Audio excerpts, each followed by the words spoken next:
അതിന്റെ 4-ാമത്തെ വാക്യം, നിന്റെ ആലയത്തിൽ വസിക്കുന്ന ഭാഗ്യവാന്മാർ. അതാണ്.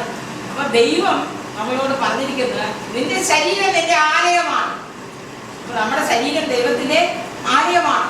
ഈ ആലയത്തിൽ വസിക്കുന്നവർ ഭാഗ്യവാന്മാർ. ഈ ആലയം വിശുദ്ധിയോട് ദൈവത്തെ പരിപാലിക്കേണ്ടതിന് നമ്മളെ ഏൽപ്പിച്ചു കൊടുത്ത് നമ്മൾ ശുദ്ധീകരണം ഉണ്ടാക്കി ഈ ആലയത്തിൽ വസിക്കുന്നവർ ഭാഗ്യവാന്മാർ. അപ്പൊ എന്താണ് അവരെന്താ ചെയ്യുന്നില്ല? നിന്റെ ആലയത്തിൽ വസിക്കുന്നവർ ഭാഗ്യവാന്മാർ, അവർ നിത്യം നിന്നെ സ്തുതിച്ചു കൊണ്ടിരിക്കുന്നു. അപ്പൊ അല്ലെങ്കിൽ ദൈവമക്കളെ നമുക്കെപ്പോഴും സ്തുതിക്കാൻ ഏത് സമയത്ത് ഏത് വഴികളിൽ കൂടി സഞ്ചരിച്ചാലും ഏതെല്ലാം പ്രതിസന്ധികളിൽ കൂടി നമ്മൾ കടന്നുപോയാലും നമുക്ക് പൂർണ്ണമായിട്ട് എന്ത് ചെയ്യാൻ പറ്റും? പ്രാർത്ഥിച്ച് ജയമെടുത്ത് ദൈവത്തോട് പറ്റിച്ചേർന്ന ആവശ്യങ്ങൾ ഏൽപ്പിച്ച് ദൈവവുമായിട്ടുള്ള ബന്ധത്തിൽ വളരുവാനും വിശ്വാസത്തിൽ നിലനിൽക്കുവാനും ദൈവം നമ്മളെ സഹായിക്കുക തന്നെ ചെയ്യും. ഒരിക്കലും ദൈവമക്കൾ ഒരിക്കലും എന്ത് ചെയ്യുക?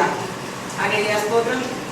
അതിന്റെ 10-ാം വാക്യത്തിൽ ഇങ്ങനെ 84-ന്റെ 10-ാം വാക്യം, ദൈവമക്കൾ നോക്കണം. നമ്മളിപ്പോ ജോലി ഇല്ലാഞ്ഞിട്ടല്ല, ഒരാവശ്യമേ ഇല്ലാഞ്ഞിട്ടല്ല, പക്ഷെ ദൈവമായിട്ടുള്ള ബന്ധത്തിൽ ദൈവം ചെയ്തു തന്ന നന്മകൾ, ദൈവം നമ്മളെ വിളിച്ച വഴികളെല്ലാം ഓർക്കുമ്പോൾ നമ്മൾ ദൈവസന്നിധി വന്നിരിക്കുമ്പോൾ ദൈവം നമുക്ക് തന്നിരിക്കുന്ന ആ കണക്ക് എന്താണെന്ന് ചോദിച്ചാൽ, നിന്റെ അല്ലെങ്കിൽ പ്രാകാരങ്ങളിൽ കഴിക്കുന്ന ഒരു ദിവസം വേറെ 1000 ദിവസത്തേക്കാൾ ഉത്തമമാണ്. ദൈവമക്കൾക്ക് എന്തെല്ലാം വാഗ്ദത്തങ്ങളാണ് ദൈവത്തെ ആരാധിക്കുന്നതുകൊണ്ടും ദൈവത്തെ സ്തുതിക്കുന്നതുകൊണ്ടും ദൈവ വഴിയിൽ ജീവിക്കുന്നത് കൊണ്ടും ശരീരത്തിൽ നിന്ന് പാപ സ്വഭാവത്തെ ഉടച്ച് ദൈവാത്മാവിനാൽ വളരുന്നത് കൊണ്ടും ദൈവം നമുക്ക് ഉടമ്പടി ചെയ്തിരിക്കുന്ന 1000 ദിവസമാണ്. ദൈവത്തിന് അല്പനിമിഷം നമ്മൾ പ്രാകാരങ്ങളിൽ അല്പനിമിഷം ഇരുന്ന് ദൈവത്തോട് പ്രാർത്ഥിക്കുമ്പോൾ മറ്റ് 1000 ദിവസത്തേക്കാൾ ഉത്തമമാണ്.